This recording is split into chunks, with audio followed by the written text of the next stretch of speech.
కనీసం అతని ప్రజాస్వామిక హక్కుని అంగీకరించాలని చెప్పేసి మేము కోరుతున్నాం. ఉంటే అడగండి. జగన్మోహన్ రెడ్డి గారు మళ్ళీ పాదయాత్ర చేస్తా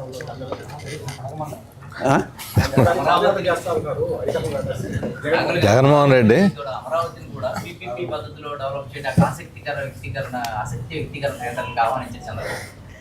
మొదటిది ఒకటిన్నర సంవత్సరం తర్వాత పాదయాత్ర అన్నారు. ఇప్పటి వరకు మన రాజకీయ నాయకులు చేసిన పాదయాత్ర సమస్య మీద ఎప్పుడు చేయాలి, అధికారం కోసం చేసినాయే. లేకపోతే పాదయాత్ర ప్రజల సమస్యలు ఇంత తీవ్రంగా ఉంటే ఇప్పుడు చేస్తే మాకు చాలా సంతోషం. కానీ 1.5 అంటే ఎన్నికలకు దగ్గర వచ్చిన తర్వాత కానీ పాదయాత్రలకి ప్రయోజనం ఉండదని చెప్పి అనుకుంటున్నారేమో. ఏమైనా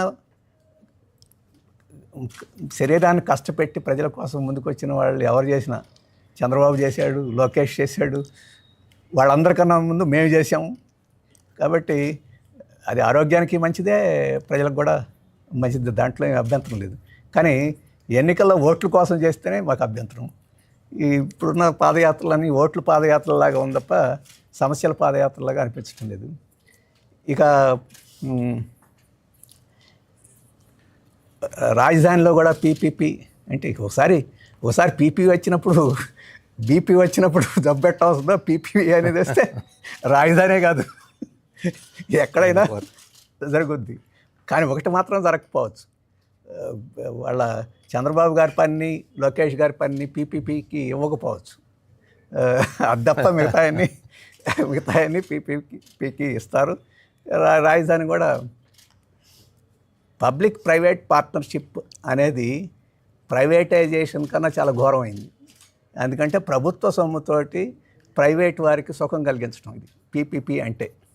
కాబట్టి భూములు ప్రభుత్వానికి, డబ్బు ప్రభుత్వానికి, కాంట్రాక్ట్ ప్రైవేట్ వారికి ఇస్తారు, పనిచేసేది కార్మికులు, సూపర్వైజర్స్, మేనేజర్సు, పైసలు పుచ్చుకునేది వారి స్నేహితులు, మిత్రులు వారు. అది పీపీపీ యొక్క సౌలభ్యం.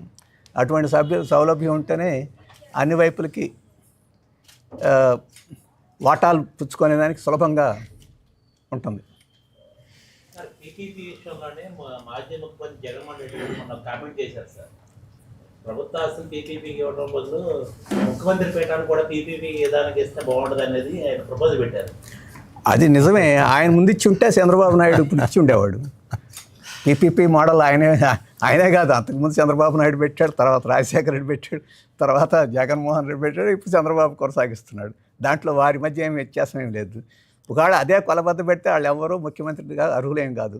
మాలాంటి వాళ్ళు ఏమన్నా అర్హత ఏమన్నా మాకేమైనా ఉంటుంది తప్ప వాళ్ళకి మాత్రం ఉండదు. వాళ్ళు అందరూ కలిసి ఆమోదించిన విధానమే.